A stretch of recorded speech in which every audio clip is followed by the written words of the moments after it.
Pitanje je vrlo jasno i glasno. Zašto Jugoslovenska narodna armija, ako je snimala sve to, snimala granične prelaze, nije to oružje zaplenila?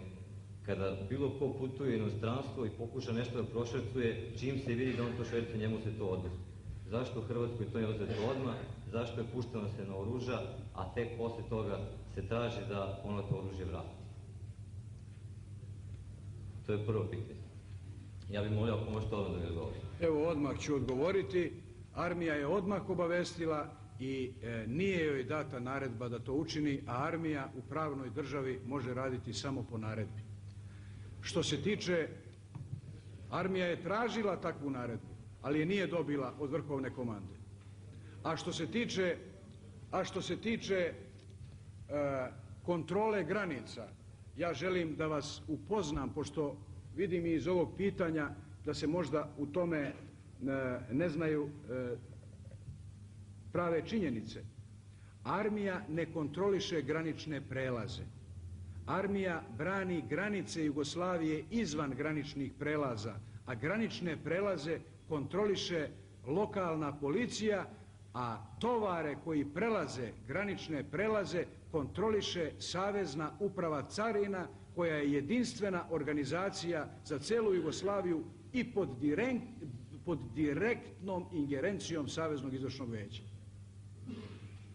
Kao što znate, svi koji ste putovali, nigde vam vojska nije pregledala ni pasoše, niti prtljag. To radi carina i to radi policija. Oni su ovlašćeni da kontrolišu granične prelaze. Apsolutno se slažem s gospodinom predsjednikom, ali ja kad sam putovao nisam nosio oružje, tako da nema zašto vojska me pretresa. Druga stvar, zašto niste došli na Terazije i obratili se tamo studentima kad su oni to tražili, jer u sve dužno poštovanje kolegama koji su ovde došli, ovde nas ima možda 100-150, Beogradski univerzitet ima 50-60 hiljada studenta i pitanje je koliko će ti studenti znati šta se sve ovde pričalo. To je drugo pitanje.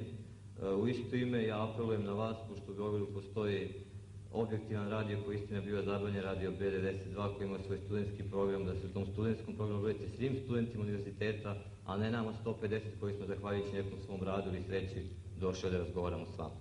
Treće pitanje je ko je na mostu naredio da se baci suzavac na studente, na srpsku mladost i srpsku budućnost?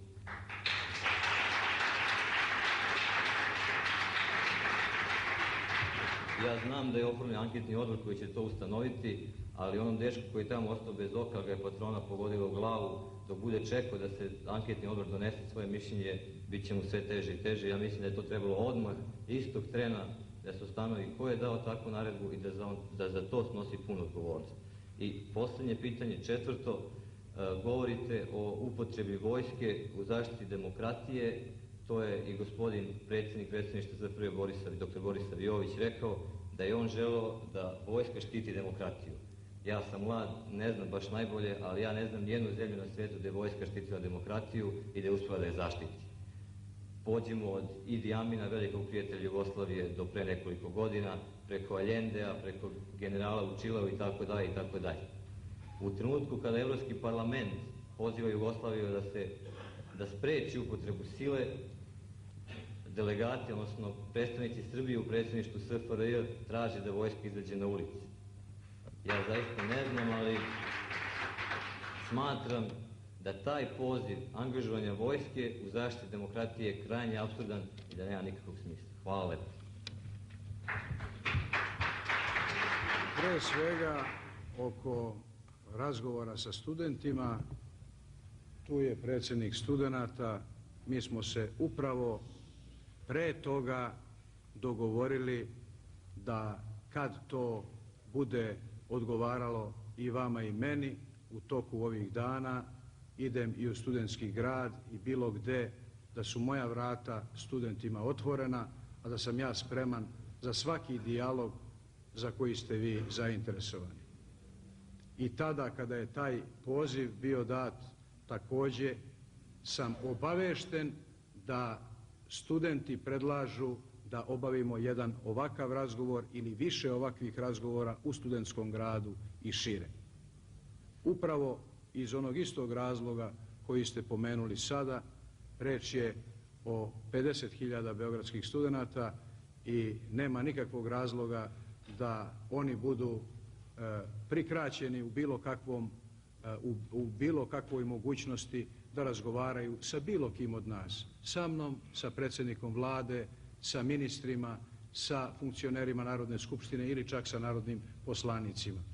Prema tome, ta vrata su otvorena i ne dolazi uopšte u pitanje da li se bilo kakav takav razgovor može organizovati u svako doba.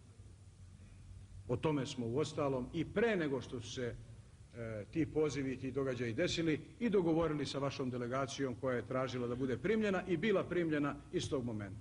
Ja sam njima i tada rekao, mene da ste zvali u studentski grad, ja bih došao. Bez ikakvih zazora. Upravo smo takav dogovor i postigli da organizujemo ovakve razgovore. Što se tiče naredbe, molim vas. Dobro, čuli ste odgovor. Molim vas, ja nisam bio obavešten od studenata da traže da dođem na Terazije. Da se to razumemo. Na mnogo mitinga sam bio i ne vidim zašto ne bih izašao na bilo kakav miting koji to od mene traži. Prema tome, da se o tome razumemo, tu nema nikakve zadnje namere.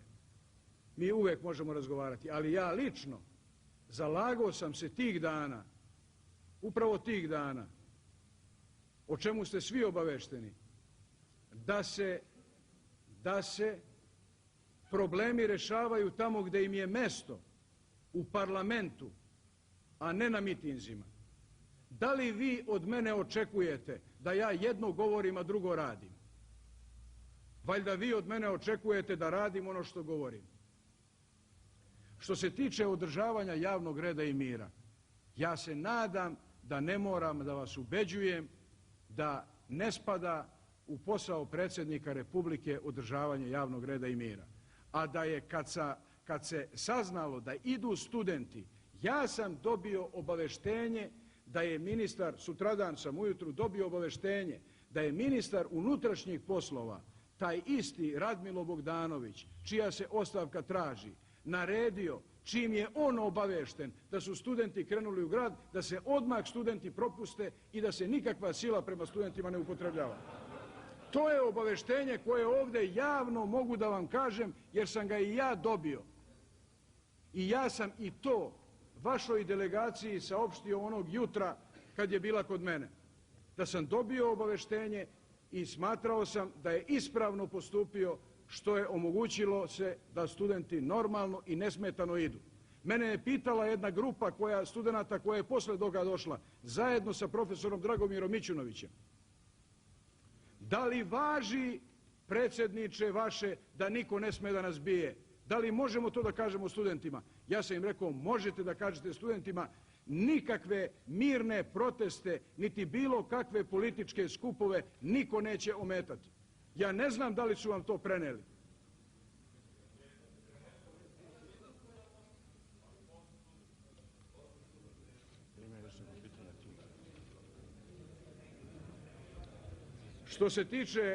Što se tiče vojske,